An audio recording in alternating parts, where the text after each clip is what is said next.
So I've started Shadow of War for you guys, you know, because I only do games for other people because it's not for my entertainment. You don't like gaming. It's because I want to play this game and have for a very long time, and I've been excited about it.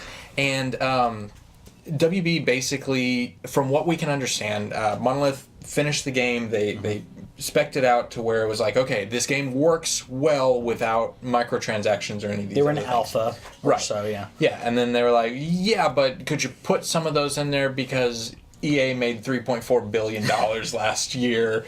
We like some money, and so those are in the game. I haven't seen any problem with them.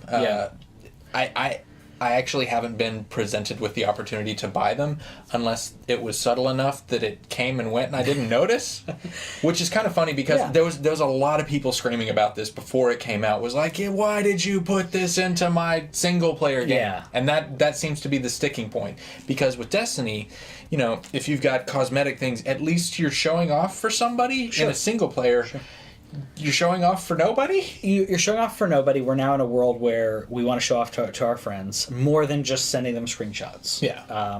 And I think that in Shadow of War, they did balance the game based on without having the microtransactions involved, without having the loot boxes. Yeah. So I think that loot boxes may or may not be able to make the game a lot easier for you. Mm-hmm. But I think Shadow of War is in a more unique situation in regards to loot boxes, because Shadow of War is single player. Yeah. And like you said, you're not showing off to other people. You're not competing against other people. Yeah. And that's where I think Shadow of War, and I'm not condoning their practices, but I'm saying Shadow of War putting loot boxes into a single player game, while I don't feel like it's really matters in regards to what the game should be. I think it's redundant. I don't think that it's needed whatsoever.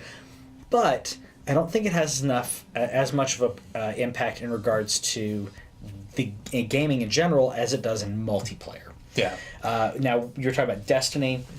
A lot of the loot boxes that you can get with that, the Ingrams, whatever you pay enough money for, you can possibly get a little better of weapons that would have taken you a little bit longer to grind. Yeah.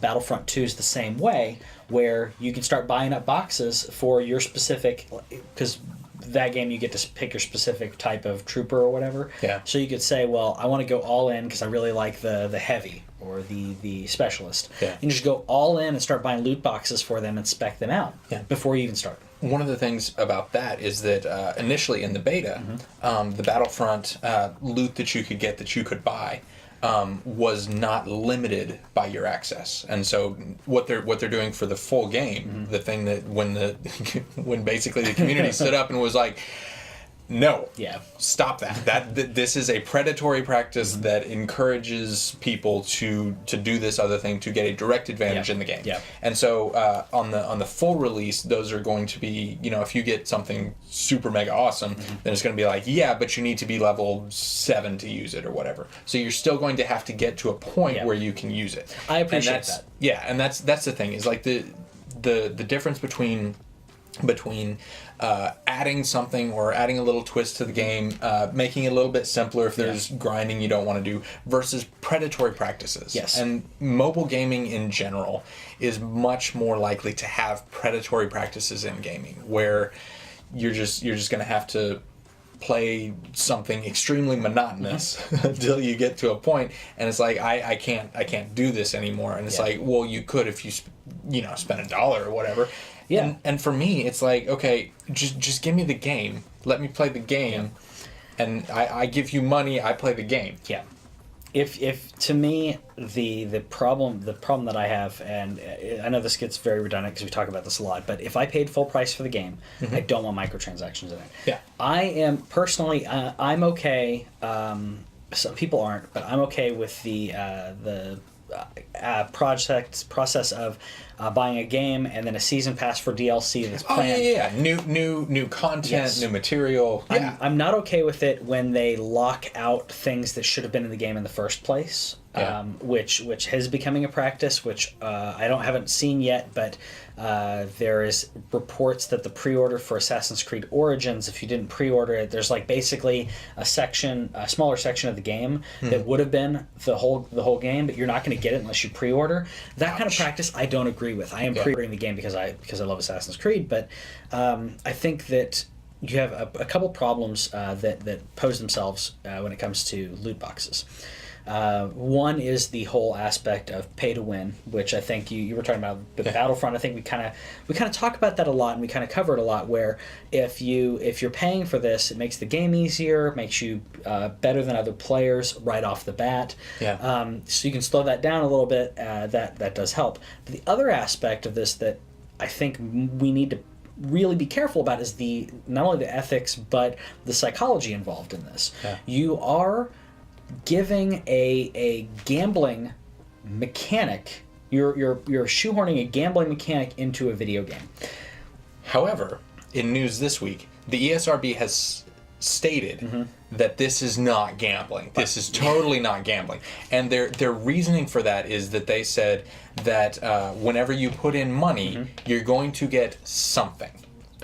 It may not be worth anything, but you're going to get something. Basically, that's like saying, my opinion, that's like if the Texas lottery was like, okay, you can't, whenever you give us $1 for a ticket, we will give you a penny back, or you could win. Yeah. And that would mean it wasn't gambling anymore. That's not a thing. You were talking about psychology, and the psychology of gambling, of not knowing what's coming up, or maybe this time I could get the thing. That's exactly right. And that's another thing is like we don't mind paying for DLC for new content, like with Neo, that they have consistently been rolling out new weapons, new expansions, new scenes, new characters, things like that. And that's like, if you allow me to see what I'm going to get, then I have the ability to weigh that against my perceived value of money. Sure. And I'm like, okay, this is worth $30 to me because you're telling me what I'm going to get. With loot boxes, same as with slot machines or anything else, it's like, okay, I'm putting in $1, 25 cents, a penny, whatever, and I could get something that I really want, or I could not. Yeah. And that is psychologically addictive. It is. I would say it's similar, but I'm going to defend this practice because you have customizable, trading card games like Magic the Gathering and others, where if you pay $3.50 or $4 per pack, you get 15 cards. And usually what you got in the pack was worth around that, maybe like on the third secondary market, maybe worth less than that. Yeah. But it's not. It is random because you're getting random cards. Yeah. But at the same time, you don't pay full price for Magic the Gathering. Right. You pay per pack, or you pay for self-contained bundles, if you will, which you could do that, and so it's almost like a free-to-play game. It's a freemium game. Magic the Gathering is a freemium game. You can choose to pour a ton of money into it. You can choose to not pour a ton of money into it and pour just a little bit. I don't have nearly as much experience with CCGs as you do, but don't most of those have like there's a guaranteed rare or legendary or something, like they tell you in the pack, this is what you're going to get. You're going to get X amount of I'm going to get this wrong, but let's just say for easy numbers, 10 commons, you're going to get 2 or 3 uncommon, and you're either going to get a rare or a mythic rare. Something like that. But there's an element of gambling still in that. Yeah. But it is a much more open thing. Yeah, I know I'm going to get 10 cards that I may or may not ever use that work depending on the deck, and I'm going to get a couple of interesting ones that are in there. But again, I didn't have to pay for, let's say Magic the Gathering does have online games as well, and the online games you don't. Except for one, Duels of the Planeswalkers, which doesn't have microtransactions. Right. Duels of the Planeswalkers doesn't have microtransactions, but you get to play it. Yeah. Or you get to play one of the online games that has microtransactions but has no entry point. So you could jump in, buy some packs and play, as opposed to pay $60 and then go buy some packs as well. Yeah. I think that's the problem. Not only do you have the randomness in regards to gambling, you have it being put into games that are full priced, and games that a lot of kids are playing. Yeah. And that's one thing that I'm seeing in my nephew and others, that it's normal, and it is part of psychology where you're opening up the boxes or loot or packs or whatever, and it's exciting. What did I get? Yeah. What did I get? It's that's why unboxings are huge on YouTube. What did I get? What did I get? Let's see what the excitement is on this. What randomness do we get? That's very impactful, and it continues to push people to buy these or pour money into something like this, believing that they could have this excellent experience. Yeah. And I will say Vegas already has this on lockdown. The whole idea of well, you could come in here and you could pay money and you may win. But, technically, if using the ESRB's logic, that every casino in Vegas isn't gambling either. Because when you go in there, you get free drinks. You probably get a buffet. There's shows. So you get free stuff without paying. You get compensation for the time and money that you are spending. Yeah. So technically, I guess Vegas isn't... No places in Vegas are gambling either, according to ESRB. No matter how you slice it, this is gambling. Yeah. To put it into a game without microtransactions. I played Battlefront, the beta, and you have a daily box. So just because you logged in, you get a daily box which has junk, but it's something. Right. The more that you play a certain type of character, or the more that you have to play and do a certain amount of metrics. So like a certain amount of kills with certain points, not kills, a certain amount of points with this type of character. Okay. Or you need to play this many missions of this type of game. So if you accomplish those quests, if you will, then you get a loot box. It's basically what I do with Hearthstone. I have not paid... I paid like $10 in total in Hearthstone. Yeah. I don't pay for packs in Hearthstone. I play it regularly, and I earn points. I earn money, in-game money, based on that. Yeah. Now, you could pay money for this, but we already paid money for the game. If I already paid money for the game, I don't want to do that.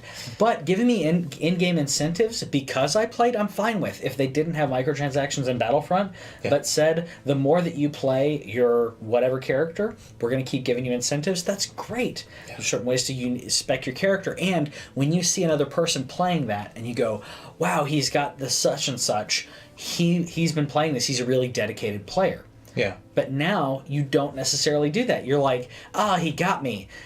He probably cheated and paid $100 and bought a bunch of packs. Like, that's how I feel about it, because that's the... Because you're salty. Because I'm salty.